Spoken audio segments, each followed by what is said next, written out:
भगवान गौतम बुद्ध यांच्या शांततेच्या विचाराची जगाला गरज असून भगवान गौतम बुद्धांच्या विचाराने मार्गक्रमण केल्यास जगात शांतता नांदेल असा विश्वास बौद्ध साहित्य मंडळाचे अध्यक्ष समाजभूषण अण्णासाहेब भालशंकर यांनी व्यक्त केला। ते नालंदा नगरातील सुप्रसिद्ध अशा नालंदा बुद्ध विहारात भगवान गौतम बुद्ध यांच्या 2588व्या जयंतीनिमित्त आयोजित कार्यक्रमात बोलत होते। प्रमुख पाहुणे म्हणून विजापूर नाका पोलीस स्टेशनचे पोलीस निरीक्षक मोहन पवार उपस्थित होते। यावेळी नालंदा नगर बुद्ध विहार समितीचे अध्यक्ष शरद वाघमारे, जयंती उत्सव मंडळाध्यक्ष आम्रपाली गाडे उपस्थित होत्या।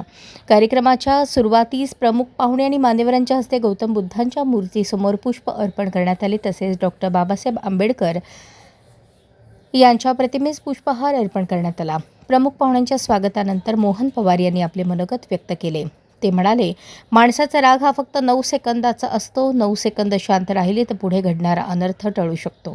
शांतता आणि संयम हे भगवान गौतम बुद्धांच्या विचारातून येते असेही ते म्हणाले। कार्यक्रमाचे प्रास्ताविक मंडळाच्या सरचिटणीस मुख्याध्यापिका मंजुश्री खंडागळे यांनी केले। सूत्रसंचालन शशांक वाघमारे यांनी केले। चंद्रमणी वाघमारे यांनी आभार मानले। यावेळेस शेकडो बौद्ध उपासक उपासिका उपस्थित होते। बुद्धवंदना आणि प्रवचनानंतर नालंदा नगर, गणेश नगर, सिटीजन पार्क, जाईजुई नगर, निखिल पार्क आणि परिसरातील बौद्ध उपासक उपासिका यांच्यासाठी खीरदान करण्यात आले। अशाच नवनवीन अपडेटसाठी जनता राज्य न्यूज चॅनलला सबस्क्राईब करा, लाईक करा आणि शेअर करायला विसरू नका।